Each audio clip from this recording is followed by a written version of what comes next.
Gênesis capítulo 6. Eis a história de Noé.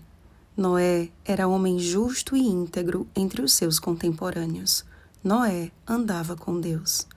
Versículo 9. Após a queda de nossos primeiros pais, o assassinato de Abel e a poligamia de Lameque, descendente de Caim, a conduta humana foi se corrompendo cada vez mais.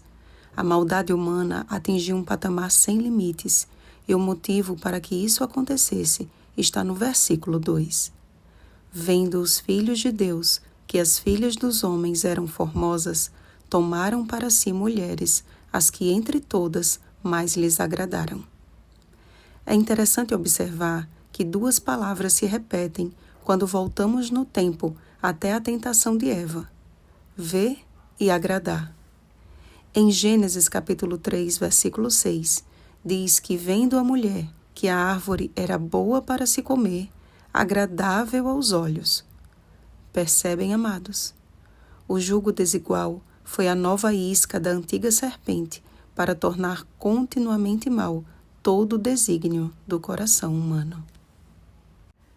A verdade é que a descendência de Sete se misturou em casamento com a descendência de Caim, e o resultado disso atingiu o limite da paciência divina. O Espírito Santo, que restringe o mal, não agiria para sempre no homem. E essa restrição, bem como suas implicações, no fato de ser também uma advertência para nós hoje, precisa ser seriamente considerada. A ação do Espírito Santo é ilimitada para aquele que crê, mas limitada pela incredulidade. A união mista dos descendentes de Adão acabou por minar a fé de gerações que, não fosse a fidelidade de Noé, teriam dado fim à existência humana. A biografia de Noé, no versículo 9, certamente é o sonho de consumo de todo cristão sincero. Depois de Enoque, Noé foi o único em sua geração em que a Bíblia diz que andava com Deus. A ordem divina a este homem de Deus foi bem clara, mas também desafiadora diante da realidade de que até então nunca havia chovido sobre a terra e que ninguém nunca havia construído uma arca. Certamente, a construção daquele projeto tornou-se uma atração para o mundo da época e a oportunidade para que todos pudessem ouvir a pregação de Noé e se arrepender de seus pecados. A ordem dada a Noé, porém, não era apenas para que ele construísse a arca, mas também para que preparasse a sua família para entrar nela. Contigo, porém, estabelecerei a minha aliança. Entrarás na arca, tu e teus filhos, e tua mulher, e as mulheres de teus filhos.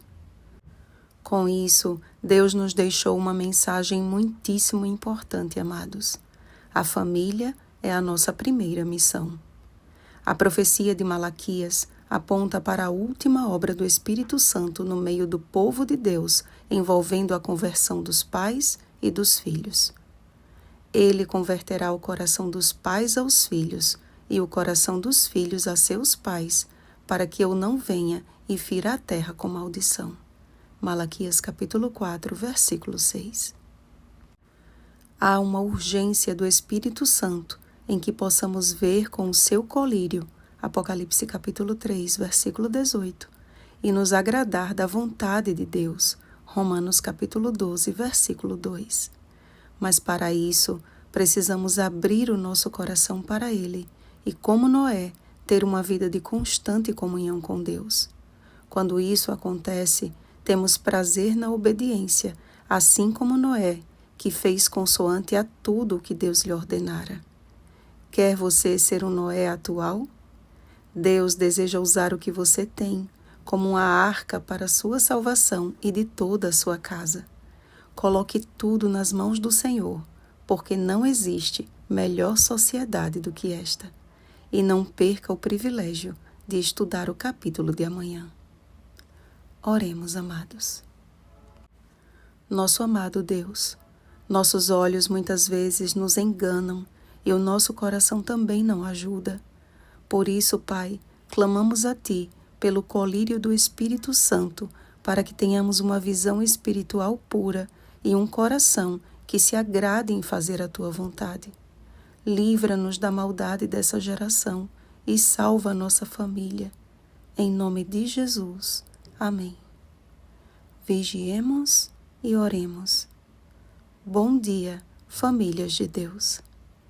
Oremos pelo batismo do Espírito Santo. Oremos uns pelos outros. Rosana Garcia Barros.